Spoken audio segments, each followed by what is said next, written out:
नमस्कार, न्यूज मराठी 24/7च्या बातमी महाराष्ट्राची मध्ये आपल्या सर्वांचं स्वागत। हातगाव हिमायतनगर विधानसभा क्षेत्रातील मंठा येथे मोफत सर्व रोग निदान आणि उपचार शिबिराचं आयोजन करण्यात आलं। हे शिबिर दत्ता मेघे उच्च शिक्षण आणि संशोधन संस्था संचालित आचार्य विनोबा भावे ग्रामीण रुग्णालय सांगवी यांच्या सहकार्याने पार पडले। शिबिरात विविध आजारांची तपासणी, वैद्यकीय सल्ला तसेच आवश्यक उपचार सुविधा उपलब्ध करून देण्यात आल्या। या उपक्रमाला परिसरातील मोठ्या संख्येने नागरिकांनी उपस्थिती लावली। आरोग्य तपासणीनंतर काही रुग्णांना पुढील उपचारासाठी रुग्णालयात संदर्भित करण्यात आल्याची माहिती देण्यात आली। या शिबिराच्या आयोजनासाठी स्थानिक पातळीवरील पदाधिकारी, आरोग्य विभागातील कर्मचारी, तज्ञ डॉक्टर तसेच स्वयंसेवकांनी सहकार्य केले। शिबिराच्या यशस्वी आयोजनामुळे ग्रामीण भागातील नागरिकांना आरोग्य तपासणी आणि सल्ल्याची सुविधा मिळाल्याची नोंद घेण्यात आली। या प्रकारच्या उपक्रमामुळे प्राथमिक आरोग्य सेवा थेट नागरिकांपर्यंत पोहोचण्यास मदत होत असल्याचं मत उपस्थितांकडून व्यक्त करण्यात आले। या बातमीचा आढावा घेतलाय हातगाव हिमायतनगर येथून प्रतिनिधी दीपक सूर्यवंशी यांनी। साहेब, मनाठा येथे भव्य आरोग्य शिबिराचे आयोजन करण्यात आलं, कसा प्रतिसाद आहे आणि किती लोक आज रेफर करण्यात आले? मनाठा येथील आरोग्य शिबिरामध्ये जवळजवळ OPD म्हणलं तर 800-850 रुग्णांची OPD झाली। त्याच्यातले 257 लोकांना पुढील उपचारासाठी मेघे सांगवी येथे रेफर करायचं आहे। ज्यांना दुर्धर आजार किंवा इतर तपासण्या लागतात, मग सोनोग्राफी असो, MRI असो, CT स्कॅन असो किंवा अन्य काही पोटविकाराचे आजार असतील किंवा अन्य ऑपरेशन असतील, ह्याच्यासाठी 257 लोकांना मेघे सांगवी इथं त्यांना म्हणजे आजच्या डेटपासूनच नेण्यासाठी बस येणार आहे।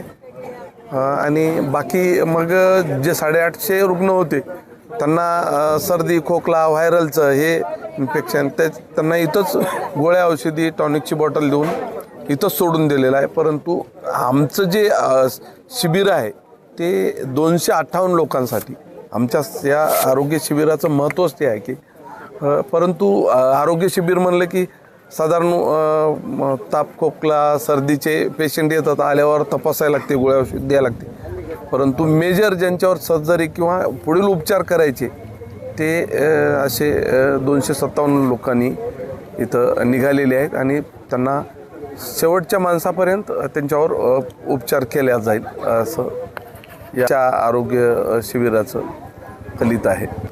नाही, आपलं शिबिर ही कंटिन्यू चालू आहे। 9वा मेघे सांगवीचं दत्ता मेघे ट्रस्टच्या वतीनं जे आपण आयोजन करतो ते हे 9वं शिबिर आहे आणि याच्या अगोदरसुद्धा आपण कंटिन्यू 18 शिबिर घेतले होते नेत्र तपासणीचे। परंतु सगळ्यात महत्त्वाचे म्हणजे हे सर्व रोग निदान आणि उपचार 9वं शिबिर आहे। खूप गरजू लोक राहतात आणि एकतर शिबिरात आल्यानं सगळ्या शहराच्या तपासण्या होतात आणि सगळ्यात महत्त्वाचं आपल्याकडे पेशंट येतात, नांदेडला हॉस्पिटलमध्ये जातात, उपचार होते, 2-2.5 लाख रुपये बिल होते आणि शेवटी मग फोन येते की बाबा बिल कमी करा। तर आपण किती बिल कमी करू शकणार आहोत? 10-20 हजार। या शिबिरात गेलं म्हणजे 5-5 लाख रुपयापर्यंत मोफत उपचार होते। हेच या शिबिरातून मला संदेश द्यायचा आहे आणि जास्तीत जास्त पुढंसुद्धा आता पुढच्या 1-2-3 महिन्याच्या आत पुढचं शिबिर आहे। त्या शिबिरामध्ये सुद्धा त्याची लवकरच तारीख आपल्याला दिली जाईल। त्या शिबिरामध्ये सर्व हातगाव हिमायतनगर व आजूबाजूच्या सर्वच तालुक्यातील नागरिकांनी, रुग्णांनी या शिबिराचा फायदा घ्यावा असं मी आपल्या मीडियाच्या मार्फत विनंती करतो। भंडारा जिल्ह्यातील लाखांदूर तालुक्यात येणाऱ्या बोथली येथे वाण वाटणी, हळदी कुंकू आणि महिला मेळ्याचे आयोजन करण्यात आले। हा कार्यक्रम परमात्मा एक सेवक मंडळ यांच्या वतीने आयोजित करण्यात आला होता। तर या उपक्रमात परिसरातील महिलांनी मोठ्या संख्येने सहभाग घेतलाय।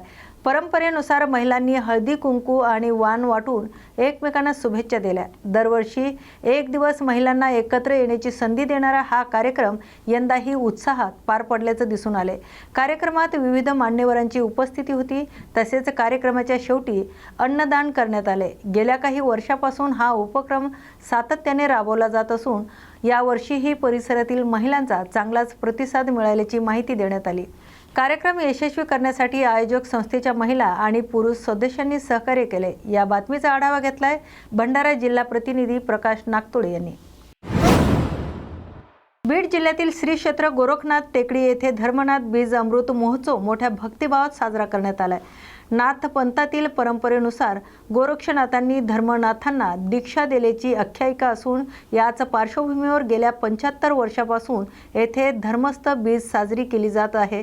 तर महोत्सवानिमित्त राज्याच्या विविध भागातून भाविक मोठ्या संख्येने गोरक्षनाथ टेकडीवर दाखल झालेत। उंच डोंगरावर वसलेल्या या तीर्थक्षेत्री अखंड हरिनाम सप्ताह, कीर्तन, भजन आणि धार्मिक कार्यक्रमांचं आयोजन करण्यात आलं। सकाळी आंघोळीसाठी गरम पाणी, चहा, नाश्ता तसेच दिवसभर मोफत अन्नदानाची व्यवस्था करण्यात आली। भाविक सेवाभावाने या उपक्रमात सहभागी होत आहेत। तर गोरक्षनाथ टेकडीवर दरवर्षी एकादशी, पौर्णिमा, अमावस्या तसेच प्रत्येक सोमवारी महोत्सव काळात महाराष्ट्रातील नामवंत कीर्तनकारांची कीर्तन सेवा मोठ्या सभागृहात होत असून हजारो भाविक यांचा लाभ घेत आहेत। या सर्व उपक्रमामुळे गोरक्षनाथ टेकडी हे आध्यात्मिक केंद्र म्हणून ओळखले जाते। महोत्सवाच्या समारोपासाठी मोठ्या संख्येने उपस्थित राहण्याचे आवाहन महंत नवनाथ बाबा यांनी केले। त्यांच्या मार्गदर्शनाखाली हा संपूर्ण महोत्सव शिस्तबद्ध पद्धतीने पार पडत असून भाविकांना आध्यात्मिक समाधान मिळत असल्याचं चित्र दिसतंय। या धर्मनाथ बीज अमृत महोत्सवाचा आढावा घेतलाय आमचे प्रतिनिधी अनिल घोरड यांनी। बघा किसन बाबाच्या काळामध्ये म्हणजे हे आपलं बाजरीचे काने आमटी करीत होतो। तर समजा पुन्हा नवनाथ बाबाच्या काळामध्ये त्यानं बघा गोड भात झाला। आता गोड भात त्यानं बघा किती 75 वर्षामध्ये यंदा आता सुरुवातीला त्यानं बघा 21 क्विंटल साखर गाळली आहे। तर ह्या 21 क्विंटलचा महाप्रसाद आता समजा तयार करून ठेवला। किती लोकांना किती लोक आता हे का नाही बघा आता लाखोशी लोक प्रसाद घेतात आता। हां, भंडारा जिल्ह्यात शिक्षण विभागाच्या वतीने तालुकास्तरीय शालेय क्रीडा स्पर्धा आणि सांस्कृतिक महोत्सव संपन्न झालाय। पंचायत समिती मोहाडी अंतर्गत सत्र 2026 साठी आयोजित या 3 दिवसीय महोत्सवाचे आयोजन 15, 16 आणि 17 जानेवारी दरम्यान करण्यात आले। या स्पर्धा जिल्हा स्पर्धेत प्राथमिक शाळा पालोरा येथे पार पडल्या। या महोत्सवात विविध शाळेतील विद्यार्थ्यांनी क्रीडा आणि सांस्कृतिक स्पर्धेमध्ये सहभाग घेतला। कबड्डी या मैदानी खेळात पूर्व माध्यमिक शाळा नवेगाव बुजुर्ग येथील संघाने उत्कृष्ट कामगिरी करत तालुका स्तरावर प्रथम क्रमांक पटकावला। हीच टीम यापूर्वी केंद्र स्तरावरही प्रथम आली होती अशी माहिती आयोजकांकडून देण्यात आली। या स्पर्धेतील चमूमधील काही विद्यार्थ्यांची राज्यस्तरीय स्पर्धेसाठी निवड करण्यात आली आहे। या यशाबद्दल शाळा प्रशासन, स्थानिक मान्यवर तसेच ग्रामस्थांच्या वतीने विजयी संघाचं अभिनंदन करण्यात आले। तसेच विद्यार्थ्यांच्या स्वागतासाठी विजय मिरवणूक काढण्यात आली। या तालुकास्तरीय महोत्सवामुळे विद्यार्थ्यांच्या शारीरिक विकासासोबतच सांस्कृतिक कलागुणांना वाव मिळण्याचे चित्र दिसून येते। या बातमीचा आढावा घेतलाय भंडारा येथून प्रतिनिधी प्रकाश नागतोळे यांनी। राजगुरुनगर येथील अद्ययावत नेत्र रुग्णालय निरामय नेत्रालय यांचा 5वा वर्धापन दिन उत्साहात साजरा करण्यात आला। या निमित्ताने शहरातील ऑकेजन बँक्वेट हॉल येथे विशेष कार्यक्रमाचं आयोजन करण्यात आलं होतं। वर्धापन दिनानिमित्त आदिवासी संगीत अभ्यासक प्राची वैद्य यांच्या अधीम गीत कथा या कार्यक्रमाचं सादरीकरण झालंय। या कार्यक्रमात भारतातील विविध आदिवासी जमातीच्या संगीत परंपरेचा परिचय करून देण्यात आलाय। प्राची वैद्य यांचं कथन आणि गायनाने उपस्थित श्रोते मंत्रमुग्ध झाल्याचं पाहायला मिळाले। या प्रसंगी नेत्रालयाच्या व्यवस्थापनाकडून संस्थेच्या 5 वर्षाच्या कार्याचा आढावा मांडण्यात आलाय। आधुनिक तंत्रज्ञान, अद्ययावत सुविधा आणि सामाजिक उपक्रमावर भर देत नेत्रसेवा पुरवली जात असल्याची माहिती देण्यात आली। तसेच नेत्रालयाच्या कर्मचाऱ्यांच्या त्यांच्या सेवाभावासाठी सत्कार करण्यात आला। या कार्यक्रमास नेत्रालयाचे रुग्ण, हितचिंतक आणि विविध क्षेत्रातील मान्यवर मोठ्या संख्येने उपस्थित होते। या बातमीचा आढावा घेतलाय प्रतिनिधी नारायण सूर्यवंशी यांनी। यवतमाळ जिल्ह्यातील उमरखेड नगर परिषद हद्दीत सुरू असलेल्या विकास कामाच्या दर्जाबाबत तक्रारी समोर आल्यात। नागरिकांनी केलेल्या तक्रारीच्या पार्श्वभूमीवर जनशक्ती पार्टीच्या नगरसेवकांनी संबंधित वार्डमधील सिमेंट कॉन्क्रीट रस्ते, डांबरीकरण रस्ते आणि नाल्याची पाहणी केली। पाहणी दरम्यान काही ठिकाणी सिमेंट कॉन्क्रीट रस्त्याचा दर्जा निकृष्ट असल्याचं दिसून आले, तर डांबरी रस्त्यावर आवश्यक यंत्रसामुग्रीचा वापर न झाल्याचा निदर्शनास आले। तसेच नाल्यांच्या कामाबाबतही नागरिकांनी आक्षेप नोंदवले। या पाहणीवेळी नगर परिषदेचे अभियंता उपस्थित होते। यावेळी कामाचा दर्जा सुधारावा आणि नियमानुसार कामे पूर्ण करावीत अशा सूचना देण्यात आल्या। दरम्यान सुरू असलेल्या कामांवर आवश्यक माहितीचं फलक लावलेलं नसल्याचंही आढळून आलं। कामाचे अंदाजपत्रक, प्रशासकीय आणि तांत्रिक मंजुरी तसेच कामाचा कालावधी याबाबत विचारणा करण्यात आली, मात्र या संदर्भात स्पष्ट माहिती मिळाली नसल्याची नोंद घेण्यात आली। या पाहणीनंतर संबंधित कामाच्या गुणवत्तेबाबत पुढील कार्यवाही काय होते याकडे आता सर्व स्थानिक नागरिकांचं लक्ष लागलंय। या बातमीचा आढावा घेतलाय यवतमाळ जिल्ह्यातून प्रतिनिधी संतोष आडे यांनी। T24/7 मध्ये आपलं स्वागत आहे। इथं आपण एका रस्त्याच्या कामावर आलेले आहोत आणि इथं नगर परिषदेचे सर्व नगरसेवक आहेत आणि इंजिनियर आहेत। इंजिनियर साहेबांना मी 2-3 प्रश्न विचारले असता त्यांनी उडवाउडवीचे उत्तरं दिलेले आहे। कोणतेही शासकीय काम हे चालू होत असताना तिथं पहिले फलक लावायला पाहिजे की हे काम कोणत्या निधीतून आलेलं आहे, याचा किती निधी आहे, काय आहे, याची प्रशासकीय मान्यता काय आहे, देखभाल दुरुस्ती कोण आहे, कंत्राटदार कोण आहे, हे बोर्ड लावायला पाहिजे। तो बोर्ड किंवा फलक कोणत्याही दोन्ही बाजूला आम्हाला दिसलेला नाही आणि या कामाची प्रशासकीय मान्यता कधीची आहे, तांत्रिक मंजुरात कधीची आहे आणि वर्क ऑर्डर कधीची आहे आणि या कामाचा कालावधी काम पूर्ण करण्याचा किती आहे आणि चालू करण्याचा किती आहे हे कुठेही निदर्शनास आलेले नाही। तरी प्रशासनाने तात्काळ दखल घेऊन या कामावर लक्ष देण्याची गरज आहे, जेणेकरून या नागरिकांचा जो पैसा आहे हा पैसा व्यर्थ गेला नाही पाहिजे।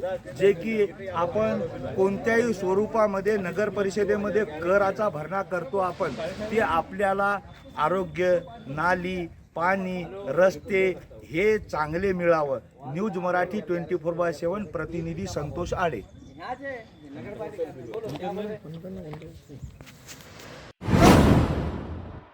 यवतमाळ जिल्ह्यातील उमरखेड तालुक्यातील तिवरंग शिवारात 4 एकर ऊस जळून खाक झाल्याची घटना घडली आहे। महावितरणाच्या विजेच्या तारामुळे शॉर्ट सर्किट झाल्यामुळे ही आग लागल्याचा शेतकऱ्यांचा आरोप आहे। या आगीत प्रतापराव रामराव कदम यांच्या 3 एकर तर महावीर रामराव कदम यांच्या 1 एकर ऊसाचा मोठ्या प्रमाणात नुकसान झाले। अचानक लागलेल्या आगीमुळे उभा पीक पूर्णपणे जळून खाक झाला असून शेतकऱ्यांचं अतोनात आर्थिक नुकसान झाले। घटनेनंतर नुकसान भरपाईची मागणी शेतकऱ्यांकडून करण्यात येते। तर या बातमीचा आढावा घेतलाय आमचे प्रतिनिधी संतोष आडे यांनी। पुणे जिल्ह्यातील डेहणे येथे आज राष्ट्रवादी काँग्रेस अजित पवार गटांचा कार्यकर्ता मेळावा पार पडला। आगामी जिल्हा परिषद आणि पंचायत समिती निवडणुकीच्या पार्श्वभूमीवर हा मेळावा आयोजित करण्यात आला होता। या मेळाव्यात पक्षाच्या नेत्या सौ सुरेखाताई मोहिते पाटील यांच्यासह स्थानिक पदाधिकारी, माजी लोकप्रतिनिधी आणि कार्यकर्ते मोठ्या संख्येने उपस्थित होते। तसेच जिल्हा परिषद आणि पंचायत समिती गटातील उमेदवारांनीही या मेळाव्याला हजेरी लावली। मेळाव्यादरम्यान जिल्हा परिषद आणि पंचायत समिती निवडणुकांसाठी संघटन मजबूत ठेवणे, कार्यकर्त्यांमधील समन्वय वाढवणे आणि स्थानिक पातळीवर पक्षांचा संपर्क अधिक प्रभावी कसा होईल याबाबत चर्चा करण्यात आली। पक्षाच्या वतीने कार्यकर्त्यांना निवडणुकीसंदर्भात आवश्यक त्या सूचना देण्यात आल्या। या मेळाव्यामुळे डेहाणे परिसरात राष्ट्रवादी काँग्रेस अजित पवार गटाच्या संघटनात्मक हालचालींना वेग मिळाल्याचं चित्र पाहायला मिळतंय। या बातमीचा आढावा घेतलाय आमचे प्रतिनिधी शांताराम शिंदे यांनी। जिल्हा परिषद निवडणुकीच्या पार्श्वभूमीवर आंबेपूर गणात महत्त्वाची राजकीय घडामोड घडली।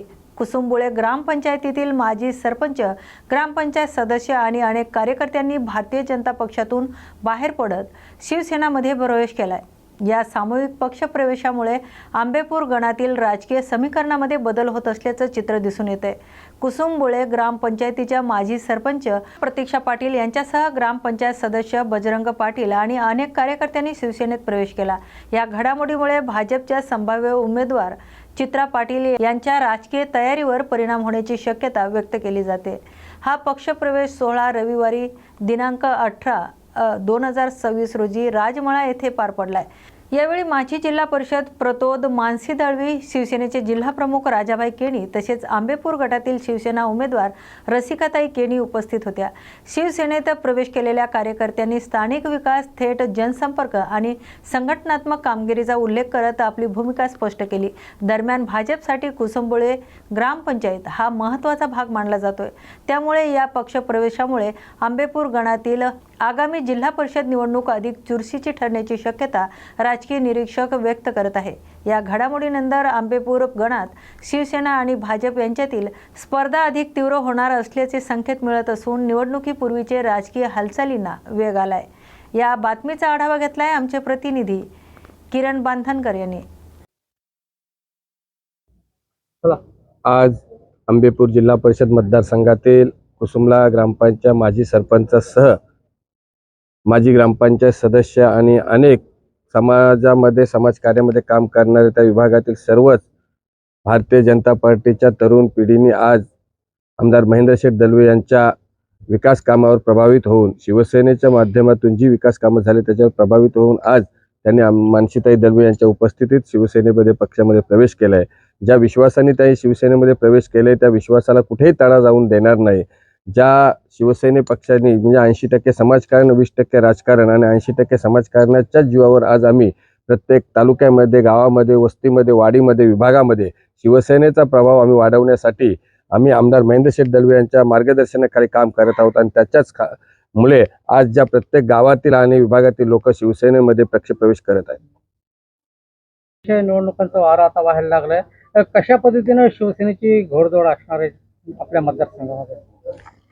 येत्या 5 तारखेला सार्वत्रिक निवडणुका आणि त्या संदर्भात मतदान आहे 5 तारखेला आणि आमच्या शिवसेनेच्या वतीने कुर्डूस मतदारसंघामध्ये आता जो पक्ष प्रवेश झाला, आमच्या पक्षाच्या उमेदवार जिल्हा परिषद उमेदवार रसिकाताई केणी आणि 2 पंचायत समितीचे उमेदवार आहेत।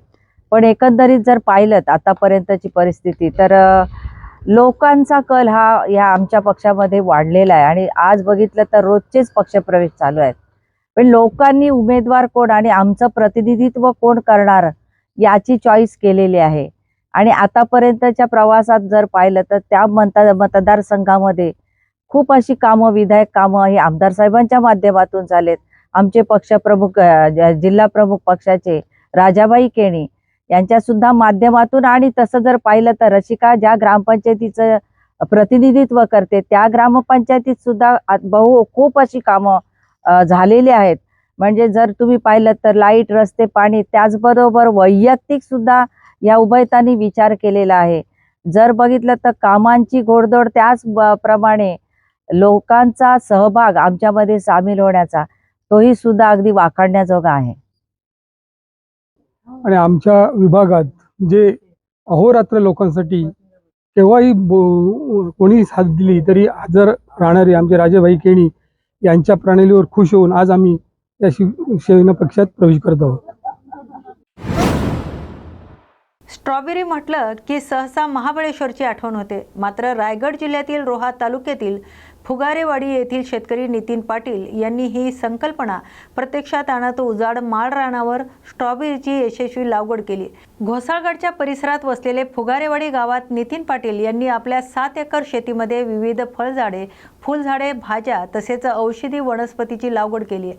त्याचबरोबर शेतीला जोडधंदा म्हणून अवघ्या 3 गुंठे क्षेत्रात विंटर डॉन जातीच्या स्ट्रॉबेरीची लागवड केली। ठिबक आणि स्प्रिंकल सिंचनाच्या सहाय्याने संपूर्ण सेंद्रिय पद्धतीने करण्यात आलेल्या या लागवडीतून चांगले उत्पादन मिळत आहे। सरासरी 1 दिवसाआड 4 ते 5 किलो स्ट्रॉबेरीचे उत्पादन होत असून गेल्या 2 महिन्यात आतापर्यंत सुमारे 70 ते 80 हजार रुपयाची विक्री स्थानिक बाजारपेठात करण्यात आली। या स्ट्रॉबेरीची मोठ्या बाजारपेठेत जाण्याची गरज लागत नसून स्थानिक बाजारातच चांगली मागणी असल्याचं नितीन पाटील सांगतायत। रासायनिक खताचा किंवा केमिकलचा वापर न करता सेंद्रिय पद्धतीने घेतलेले उत्पादन चवदार असल्याने ग्राहकांकडून पसंती मिळत आहे।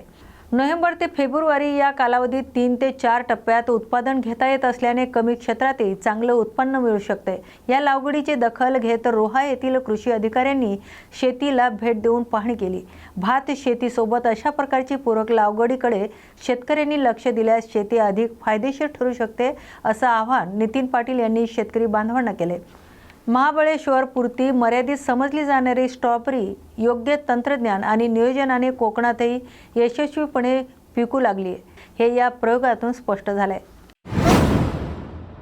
छत्रपती संभाजीनगर जिल्हा परिषद निवडणूक युतीतूनच लढणार असल्याची माहिती मंत्री अतुल सावे यांनी आज दिली. जिल्हा परिषद निवडणुकीच्या पार्श्वभूमीवर भाजपकडून आज 63 गटासाठी तब्बल 700 इच्छुक उमेदवारांच्या मुलाखती घेण्यात आल्या असून यासाठी भाजप कार्यालयात मोठी गर्दी पाहायला मिळाली. अतुल सावे यांनी सांगितले की जिल्हा परिषद निवडणुकीसंदर्भात शिवसेनेसह युतीबाबत चर्चा करण्यासाठी आज सायंकाळी संयुक्त बैठक होणार आहे. या बैठकीला पालकमंत्री संजय शिरसाट, शिवसेनेचे खासदार, आमदार तसेच भाजपचे प्रमुख पदाधिकारी उपस्थित राहणार आहेत. युतीच्या संदर्भात आज सविस्तर चर्चा होईल आणि जिल्हा परिषद निवडणूक युतीतूनच लढण्याचा निर्णय घेतला जाईल असं त्यांनी स्पष्ट केलंय. उमेदवार निवडीबाबत बोलताना सावे म्हणाले की मागील वेळचा अनुभव लक्षात घेऊन यावेळी अधिक खबरदारी घेतली जात आहे. पक्ष ज्याला अधिकृत AB फॉर्म देईल त्यांनीच उमेदवारी अर्ज भरावा अशी स्पष्ट सूचना देण्यात आल्या. वैयक्तिक ओळखीपेक्षा गुणवत्ता आणि पात्रतेला प्राधान्य देत असून उच्च शिक्षित आणि तांत्रिक पार्श्वभूमी असलेले अनेक उमेदवार मुलाखतीसाठी उपस्थित असल्याचंही त्यांनी सांगितलंय. जिल्हा परिषद निवडणुकीसाठी पक्षाकडून नियोजनबद्ध आणि समन्वयाने निर्णय घेतला जाईल असा विश्वासही अतुल सावे यांनी व्यक्त केलाय. चला माफ करा पुण्याला आपण विचारतो तुम्हाला येस, युती आणि युतीच्या बैठकीबद्दल आम्हाला माहिती द्या. आज पालकमंत्री संजय शिरसाट साहेब, खासदार संदीपानजी भुमरे साहेब आणि त्यांचे जिल्हाध्यक्ष आमदार यांच्याबरोबर आमची बैठक आहे. 5 वाजता ती बैठक आहे आणि आमचेही खासदार कराड साहेब, आमचे आमदार प्रशांत बमजी आहेत, आमच्या अनुराधाताई चव्हाण आहेत, आमचे जिल्हाध्यक्ष आहेत संजय खंबायतेजी, आमचे सुहास शिरसाट आणि आमचे आमदार संजय केडेकर या सगळ्यांच्या उपस्थितीमध्ये आज आमची बैठक होणार आहे. आणि त्या बैठकीमध्ये आम्ही नक्कीच युतीचं सगळं आमचं ठरेल आणि ही जिल्हा परिषदची निवडणूक आम्ही महायुतीमध्येच लढू. मागच्यासारखं होणार नाही का? कारण काय की 10 मीटिंग झाल्या, निर्णय शेवटी झालाच नाही. झाला तो वेगवेगळा लढायचा. मला खात्री आहे की मागच्या वेळेसचा अनुभव घेऊन यावेळेस जो काही निर्णय होईल तो पक्का असेल आणि तो पक्का निर्णय आम्ही इम्प्लिमेंट करू. तुमच्याकडे इच्छुकांची मोठी गर्दी आहे, म्हणजे जसं महापालिकेत होतं तसं जिल्हा परिषद पंचायत समितीमध्ये दिसतंय. तर किती लोक इच्छुक आहेत आणि त्यांच्या मुलाखतीच्या संदर्भात तुम्ही काय पाहून टाकलं? 63 जिल्हा परिषद सर्कलमध्ये आज आमच्याकडे जवळजवळ 700 अर्ज आलेले आहेत आणि त्यांचा सकाळपासून आम्ही सगळ्यांचे मुलाखती घेतो आहे. जसं इकडे आमच्याबरोबर माझे सहकारी दशरथ बनकर आहेत, जे आमचे वैजापूरचे नगरपालिकेचे सदस्य आहेत असे, आणि अजून आमचे सरचिटणीस आहेत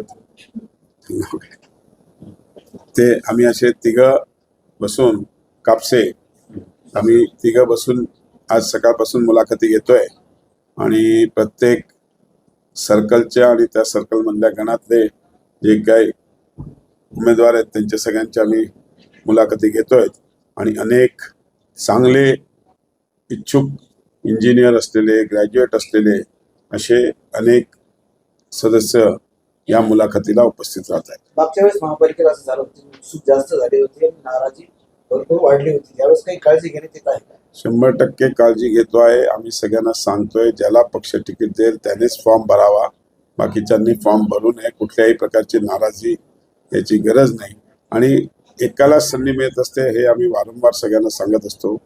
मेरिट डिमेरिट हा विषय नंतर असतो. ज्याचं मेरिट असेल त्याला तिकीट द्यायचा पक्ष प्रयत्न करते आणि कोणाच्याही वैयक्तिक रिलेशनवर आम्ही तिकीट देत नाही. या सर्वे आणि आमच्या इंटरव्ह्यूच्या याला मिळूनच आम्ही तिकीट देणार. ज्याला बी फॉर्म मिळेल त्याला तिकीट. येस, 100% ज्याला बी फॉर्म मिळेल त्यालाच उमेदवारी आहे. Okay, thank you. Thank you. Kalyan Dombivli महानगरपालिकेत युतीचाच महापौर होणार असल्याचा ठाम दावा भाजपचे माजी आमदार नरेंद्र पवार यांनी केलाय. महापौर पदाच्या पहिल्याच 2.5 वर्षाचा कार्यकाळ भाजपलाच मिळावा अशी स्पष्ट मागणी त्यांनी यावेळी मांडली. नरेंद्र पवार यांनी म्हटलंय की KDMC मध्ये युतीला स्पष्ट बहुमत आहे आणि त्याच आधारावर महापौर पदाचा निर्णय होणार आहे. तसेच मनसे आणि ठाकरे गटातील काही नगरसेवक आमच्या संपर्कात असल्याचाही दावा त्यांनी केलाय. युतीमध्ये महापौर पदाच्या वाटपावर चर्चा सुरू असून भाजप आपल्या भूमिकेवर ठाम असल्याचंही पवार यांनी स्पष्ट केले. आगामी काही दिवसात KDMCतील सत्ता स्थापनेचे चित्र स्पष्ट होणार आहे. साहेब, शिवसेना शिंदेगड आणि मनसे एकत्र येण्याची शक्यता आहे महापौर पदासाठी. एकीकडे युतीची भाषा केली जाते तर दुसरीकडे पडद्यामाग प्रयत्न सुरू आहे, काय सांगणार? नाही, अशी कुठल्या प्रकारची जमावजमी केल्याचे लक्षात येत नाही आहे. आज भारतीय जनता पार्टी शिवसेना युतीला एक चांगला मॅन्डेट कल्याण डोंबिवलीतल्या जनतेने दिलेला आहे. भाजप शिवसेना युतीवरती एक चांगल्या प्रकारचा विश्वास हा जनतेने दिलेला आहे आणि आम्हाला महापौर बसवण्याकरता सफिशियंट आमचं संख्याबळ आहे, तेव्हा आम्हाला जमावजमाव करायची काहीच गरज नाही आहे. तुम्ही स्टेटमेंट केलं की भाजपचा महापौर बसणार आहे. आमची मागणी आहे ना स्टेटमेंटला, भाजपचा महापौर बसणार नाही. भाजपचा महापौर पहिलं 2.5 वर्ष मिळावा पाहिजे अशा प्रकारची आमची मागणी आहे. शेवटी नेतृत्व ठरवेल भाजपला जायचं का सेनेला जायचं. शिवसेनेकडून जे प्रयत्न सुरू आहे त्यावर काय? नाही, शिवसेनेनं मी स्वतः बोललो शिवसेनेच्या नेत्यांशी, तर त्यांनी सांगितलं की आम्ही कुठल्या प्रकारे जमावजमाव करत नाही आहोत. भाजप आणि शिवसेनेचाच महापौर आम्ही करायचा निर्णय आमचा झालेला आहे. वरच्या दोन्ही नेत्यांनी आम्हाला क्लिअर कट सांगितलेलं आहे की भाजप शिवसेनेचाच महापौर होईल. इतर जे लोक आहेत, आता माझ्याकडे सुद्धा लोकांनी संपर्क साधला, मनसेच्या नगरसेवकांनी किंवा त्यांच्या प्रतिनिधींनी किंवा उभाटाच्या कार्यकर्त्यांनी, काही नगरसेवकांनीसुद्धा, किंवा आम्हाला तुमच्यावर यायचं आहे. त्यांची अपेक्षा आहे ना किंवा सत्ता ज्यांची येईल त्यांच्याबरोबर जावं. आज भाजप शिवसेनेची सत्ता येते हे तर क्लिअर कट आहे आणि आम्ही सत्तेबरोबर राहिलो तर आमच्या विकासाच्या कामांना गती मिळेल, विकासाची कामं करणारा आम्हाला चांगला निधी मिळेल. या अपेक्षेने काही नगरसेवकांची अपेक्षा आहे की त्यांनी शिवसेना भाजपबरोबर यावं. त्यामुळे काही जण स्वतः संपर्क करून भाजप शिवसेनेच्या जवळ येत आहेत. मुंबईत काँग्रेस नगरसेवक प्रशांत जगताप यांनी निवडणूक विजयावर प्रतिक्रिया दिली आहे. हा विजय सामान्य नागरिकांचा असून आपण अपक्ष म्हणून उभं राहिलो असतो तर निवडून आलो असतो असा दावा त्यांनी केलाय. राहुल गांधी यांच्या नेतृत्वाबद्दल आभार व्यक्त करीत आयुष्याच्या शेवटच्या क्षणापर्यंत काँग्रेससोबत राहणार असल्याचं त्यांनी स्पष्ट केलंय. तसेच सरकारसोबतही कोणत्याही पक्षासोबत न जाण्याची भूमिका काँग्रेसने घेतल्याचं त्यांनी सांगितलंय. वंचित बहुजन आघाडीच्या पाठिंब्यामुळे फायदा झाल्याचं नमूद करत समान विचारधारेचे सर्व विरोधी पक्ष एकत्र येण्याची गरज असल्याचं जगताप म्हणाले. पुण्यातील निकाल हा सर्वांसाठी संदेश असून चंद्रपूर हा काँग्रेसचा बालेकिल्ला असल्याचंही त्यांनी स्पष्ट केलंय. मिळवलाय पुणे महानगरपालिकेमध्ये 16 दिवसात नगरसेवक पद मिळाले. मला थोडंसं सविस्तर वर्णन करा, एकंदरीत कसं निवडून आलं. सर्वप्रथम काँग्रेसचे सन्माननीय प्रांताध्यक्ष माननीय हर्षवर्धनजी सपकाळ साहेब असतील, माननीय बंटी पाटील साहेब असतील, वडेट्टीवार साहेब असतील, देशाच्या नेतृत्व जे काय करतायत माननीय राहुल गांधी साहेब, खरगे साहेब असतील आणि शहर सरावची मंडळी ज्यांनी मला काँग्रेसमध्ये म्हणजे एका ठिकाणी खूप प्रेशर असताना सुद्धा माझ्यासारख्या कार्यकर्त्याला काँग्रेसमध्ये प्रवेश दिला, स्वीकारलं, त्याबद्दल त्यांचे मनापासून आभार. 26 तारखेला प्रशांत जगताप प्रवेश करतो काय, 29 तारखेला आयुष्यात पहिल्यांदा काँग्रेसचं तिकीट मिळतं काय आणि 16 दिवसामध्ये प्रशांत जगताप काँग्रेसच्या तिकिटावर नगरसेवक होतो काय, या सगळ्या गोष्टी स्वप्नाच्या पलीकडच्यात असं मला वाटतं. पण हे होत असताना प्रशांत जगताप हा विषय नका डोक्यात घेऊ. विचारधारेसह शिवशाहू फुले आंबेडकर विचारधारा असेल किंवा गांधी नेहरूंची नका काँग्रेसी विचारधारा असेल, याच्यावर मी फॉर्म राहिलो कालही, आजही आणि मी उद्याही राहील. त्याच्यामुळे हा मिळालेला विजय हा त्या सामान्य जनतेचा आहे. मी त्यांना त्या ठिकाणी समर्पित करतो आणि हा शिवशाहू फुले आंबेडकर विचारधारेचा विजय असं माझ्यासारख्याला वाटतं. शरद पवारांची साथ सोडून तुम्ही काँग्रेसला पक्षांतराचा लाभ झाला तुम्हाला असं वाटतं? मी या ठिकाणी सांगू इच्छितो, विजय हा नक्की मला मिळणार होता. मी त्या ठिकाणी मी अपक्ष जरी उभा राहिलो असतो तरी निवडून आलो असतो. पण जे माझे सहकारी आहेत, ज्यांच्यासाठी माझा संघर्ष मागच्या काळात चालू होता, त्याचबरोबर पुणेकरांसाठी माझा संघर्ष चालू होता की पुणेकर चुकीच्या लोकांच्या हातामध्ये आहेत. त्यांच्याच बरोबर जर या ठिकाणी आपल्याला जर नका या ठिकाणी मांडीला मांडी लावून बसायची जर वेळ आली तरी पुणेकरांची थट्टा असेल की पुणेकरांना आपण फसवू, अशा प्रकारचा विचार होता. त्याच्याचमुळे मी या ठिकाणी माझ्यापुरता वैयक्तिक स्वार्थाचा विचार न करता काँग्रेसमध्ये आलो आणि कारण की मला काँग्रेसबरोबरच नाही का यायचं होतं, त्यामुळे मी आयुष्याच्या शेवटच्या क्षणापर्यंत काँग्रेसबरोबर राहील. पण मला एका गोष्टीचा आनंद आहे, आज काँग्रेसचे 15 नगरसेवक निवडून आलेत. त्याच्यामध्ये 5-6 लोक माझ्यावर आले, त्यांना तिकीट काँग्रेसने दिली, पुणेकरांनी त्यांना स्वीकारलं आणि ते काँग्रेसच्या चिन्हावर निवडून आले. त्याच्यामुळे पुणेकर आणि महाराष्ट्रातील देशातील जनता ही आयडिओलॉजी सोडत म्हणजे त्यांनी सोडली नव्हती, आजही सोडत नाहीत आणि उद्यासुद्धा सोडणार नाही, याच्यावर शिक्कामोर्तब आहे. मला या अनुषंगाने एक गोष्ट अधोरेखित करायची आहे. भाजप आज या ठिकाणी मनी आणि मसल पॉवर निश्चित निवडून आलेलं आहे, पण त्याच्याचबरोबर ते एका टोकाच्या विचारधारेवर कायम आहेत. तसंच MIM ज्यांना आपण नका या ठिकाणी फार जमीत पण धरलं नव्हतं, त्यांनी सुद्धा अनपेक्षित पद्धतीने 114 नका सीट निवडून आणल्यात. पण ते होत असताना ते कोणाची बी टीम आहे का सी टीम आहे हा पार्ट सोडून टाका, पण 2 वेगळ्या टोकाच्या विचारधारेंनी काहीतरी एक वेगळ्या प्रकारचं यश मिळवलं. त्याच्यामुळं माझी कन्याकुमारी असून काश्मीर पडतं आणि महाराष्ट्रातल्या भाजप इतर सगळ्या राजकीय पक्षाच्या विरोधक म्हणजे जे विरोधी पक्ष आहेत त्यांच्या सगळ्या मंडळींना विनंती राहील, मी सल्ला देणं एवढा मोठा नाही, पण तुम्ही एकदा विचारधारा घेतली ना, जी जनतेला अपील झाली तर लोक तुम्हाला भरभरून मतदान करतात. तुम्ही नरो कुंजरो भूमिका घेतली तर मात्र लोक तुम्हाला घरी बसवतात. अशा प्रकारचं एक चित्र या महानगरपालिकेच्या निवडणुकीच्या निमित्ताने किंवा निकालामधून निश्चित स्पष्ट झालेलं आहे.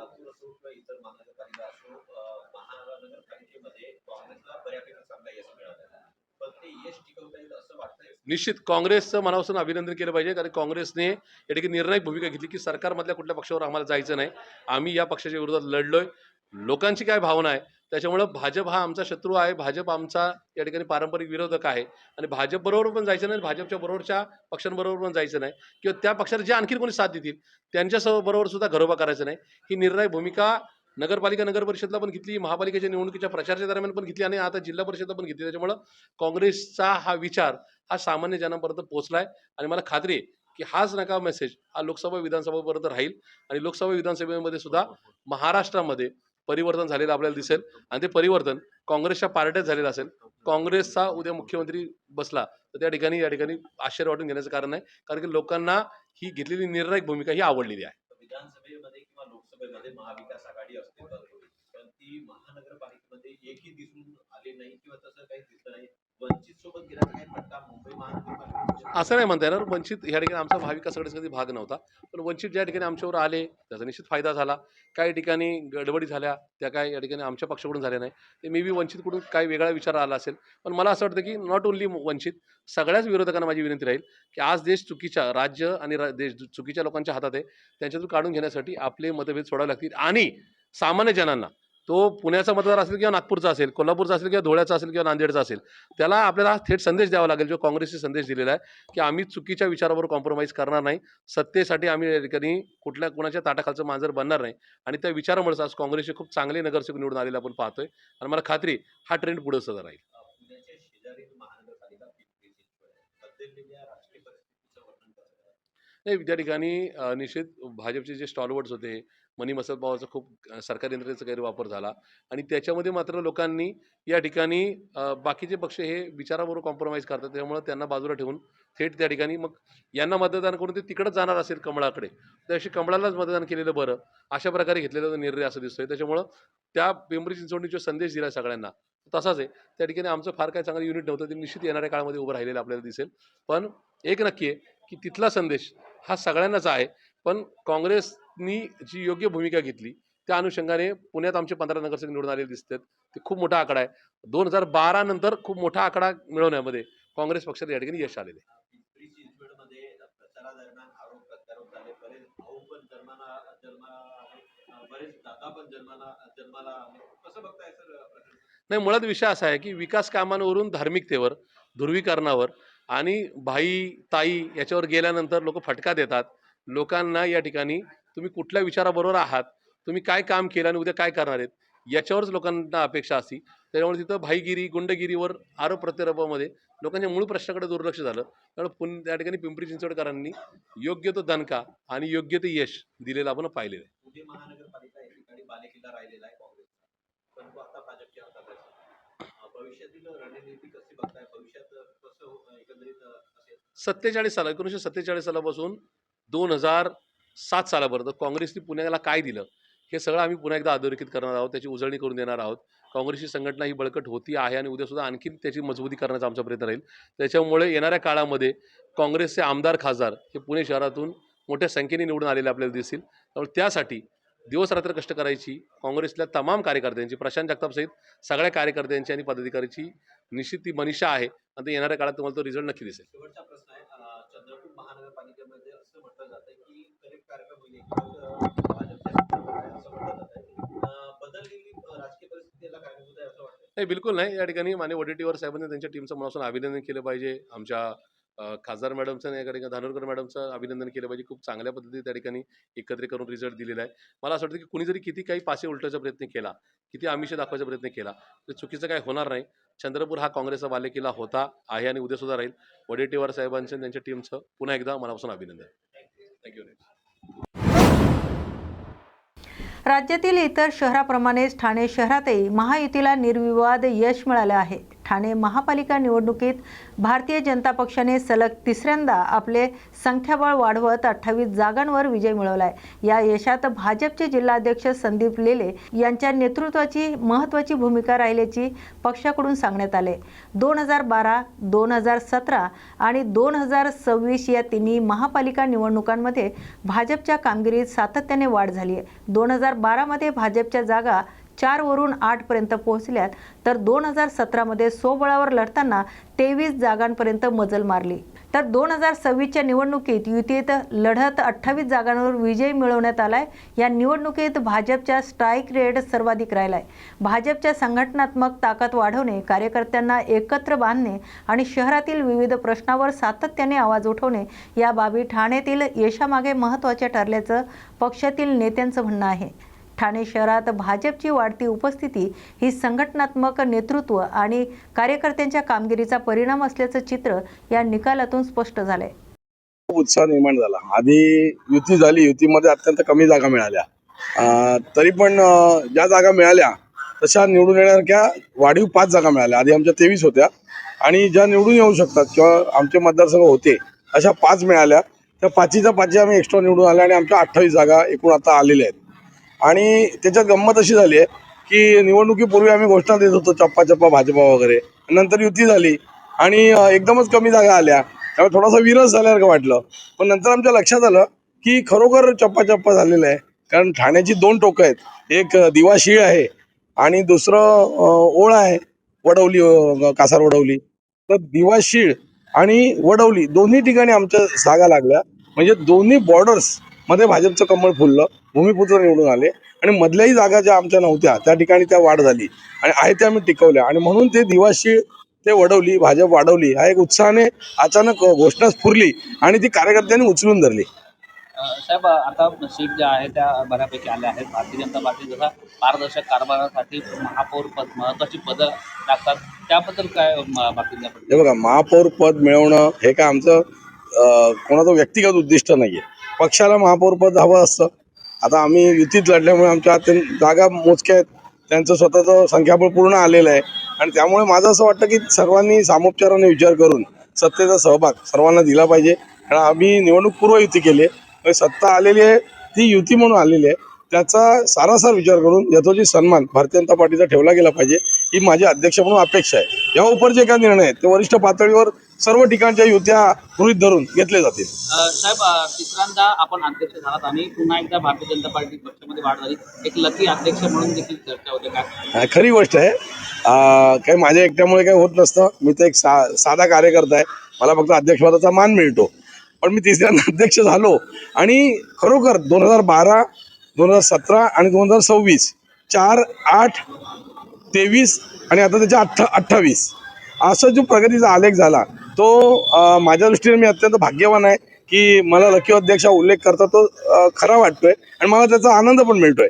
पण लकी असणं हा भाग वेगळा आणि सर्वांचं योगदान असणं हा भाग वेगळा. मला असं म्हणायचं आहे की आमचे प्रभारी निरंजन डावखरे, प्रमुख संजयजी केळकर, माधवीताई नाईक आणि सर्व आमचे पदाधिकारी यांचा अत्यंत परिश्रम, मेहनत आणि सामूहिक काम याच्यातून आम्हाला हाही अत्यंत कमी याच्यात पण सुरेख असा आम्हाला रिझल्ट मिळालेला आहे. आणि मेन म्हणजे रवींद्र चव्हाण यांचं मार्गदर्शन यामुळे आम्हाला हे लाभलेलं आहे. मी ठरलोय हे सत्य आहे, पण ते लकी पुरतच आहे. काम सर्वांचं आहे.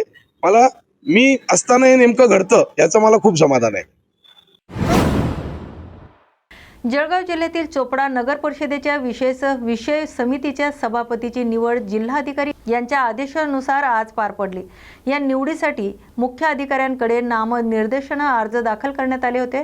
तर विशेष समिती सभापती पदासाठी ज्या नगरसेवकांनी नामनिर्देशन अर्ज दाखल केले होते त्यांच्या विरोधात कोणतेही दुसरे अर्ज दाखल न झाल्याने सर्व संबंधित समित्यावर सभापतींची बिनविरोध निवड करण्यात आली। निवड झालेल्या सभापतींचे नावे पुढील प्रमाणे आहेत: हुसेन पठाण शिक्षण समितीच्या सभापतीपदी, अमोल पाटील स्वच्छता वैद्यकीय आणि सार्वजनिक आरोग्य समितीच्या सभापतीपदी, रमेश शिंदे पाणी पुरवठा व जल निसारण समितीच्या सभापतीपदी, किशोर चौधरी महिला व बाल कल्याण समितीच्या सभापतीपदी, नियोजन समितीच्या सभापतीपदी पंकज बोरले, तर स्थायी समितीच्या सभापतीपदी नम्रता पाटील यांची निवड करण्यात आली आहे। या निवडीची माहिती पीठासन अधिकारी भाऊसाहेब थोरात यांनी दिली। माननीय जिल्हाधिकारी जळगाव यांच्या आदेशानुसार आज चोपडा नगर परिषदेच्या विशेष समित्यांच्या सभापतीपदाची निवडणूक पार पाडली। या निवडणुकीमध्ये एकूण 6 समित्या असून 7वी समिती ही स्थायी समिती आहे आणि या समितीच्या निवडणुकीसाठी गटनेते यांची चर्चा करून तौलनिक संख्या लक्षात घेता सदस्य संख्या निश्चित करण्यात आली। सर्व समित्यांमध्ये प्रत्येकी 10 सदस्य असून ज्यांनी उमेदवारी अर्ज भरले आणि त्या समितीमध्ये केवळ एकच अर्ज आल्यामुळे त्यांना सभापतीपदी विरोध निवडून आल्याचे घोषित करण्यात आले। त्यांची नावे याप्रमाणे: सार्वजनिक बांधकाम सभापती हुसेन अयूब पठाण, शिक्षण समिती सभापती अमोल साहेबराव पाटील, स्वच्छता वैद्यक सार्वजनिक आरोग्य समिती श्री रमेश जानोबा शिंदे, पाणी पुरवठा व जलनिसारण समिती श्री किशोर रघुनाथ चौधरी, महिला व बालकल्याण समिती सौ देवयानी पवन माळी, नियोजन समिती या समितीला उपाध्यक्ष हे आपण सभापती निश्चित केले असून श्री पंकज सुरेश बोरोले हे सभापतीपदी असून स्थायी समितीच्या अध्यक्षपदी सभापतीपदी नगरपालिकेच्या नगराध्यक्षा श्रीमती नम्रता सचिन पाटील ह्या कामकाज पाहतील।